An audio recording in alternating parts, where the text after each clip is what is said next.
Man, week one of fantasy football was sloppy. You can tell they really don't pay attention during preseason because all the starters sitting out and stuff. What made it even more sloppy was some very crucial injuries here in fantasy football that you're going to want to know about.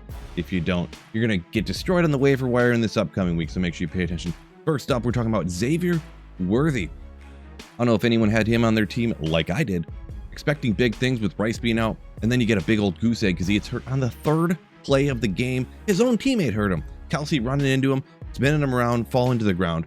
But we actually get some good news, as you see up here. Andy Reid shares some good news about the wide receiver. If we come down here, he says his rehabs is working his shoulder. We'll see how it goes day by day. So day by day, you can't really trust coach speak necessarily, but it sounds like this is like the lesser of what it could be.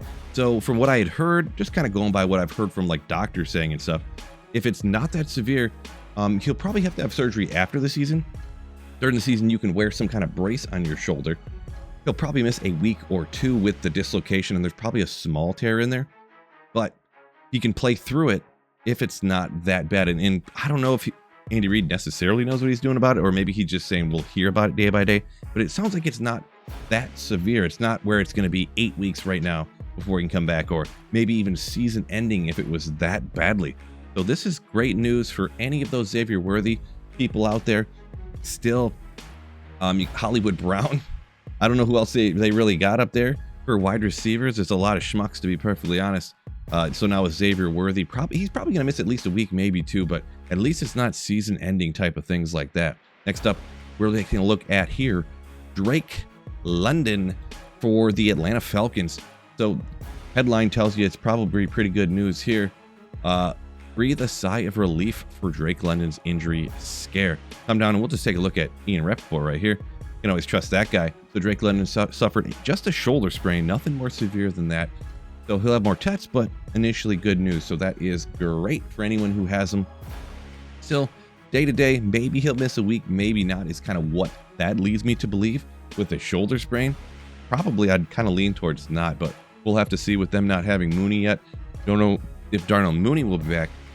Perhaps he will, but they're kind of shorthanded up there already as it is. Taking a look at a tight end now, not the one you're probably thinking of, but Evan Ingram here with a calf injury. You never realize how many of these calf injuries people get until you watch some NFL injury reports. Regularly, you don't really see a whole lot of that. But the most important thing from this article we'll read about this is probably serious. He is 31 years old, so Denver will likely play conservative with the 31-year-old if the calf injury is serious, as the tight end comes up with an injury history. He just played 9 games in 2024, so he has a little bit of an injury history, like it said. So I could kind of see this 31 for tight ends. They can kind of play a little bit older, as it seems. But if there's anything going on with him, his usage in general was not particularly great. There was another Troutman actually played a higher percentage of snaps than him before he got hurt, which is odd. He's another tight end that they had there that brought over from the Saints. So that was strange as it is. And now we got his injury right here. So really, it's only consequential in the sense that if anybody thought Ingram was going to be anything in fantasy this year, it doesn't appear as though he is. And now he's got this injury right here as well. So there, you know that one. And if you want to make sure you know everything that happens in the league this season, make sure you hit the like button and subscribe up to the channel. I'm just some small YouTuber. Help me out. I got a little over 200 subscribers or something like that. Go ahead and just help me out. You know what I'm saying? So next up is a huge one. Another tight end right here. Brock Bowers receives official injury timeline return status. So what happened here with Brock Bowers? We've got, he took it about himself actually to kind of clear up what was going on here. He revealed he should be good to go soon. So he pretty much said he's good to go. Not really a whole lot here. Actually, what happened was he got chopped out at the knees near the sidelines one time, got up, came back to the next play, and then he was running. And then when he was running kind of on the next play, he kind of grabbed his knee and started limping. Everyone thought it was like a non-contact injury. That's just a dreaded ACL usually when it's just some random guy jogging and all of a sudden he grabs his leg. But he's officially designated as day-to-day once again. So I wouldn't be surprised if Brock Bowers was just perfectly fine. Nothing to really worry about here. Now, one that was kind of scary. You never know when people are getting wrecked, getting concussions, but he returned to the same game Puka Nacua did after his concussion. So it seems like there's not really too much to worry about. This is just in case you had heard he got a concussion. You do know he actually came back, he cleared protocol and all that stuff. And that's kind of just what it's saying here in this article right here. So Puka, nothing to worry about right there. Now for the grand one that everyone's probably worried about here.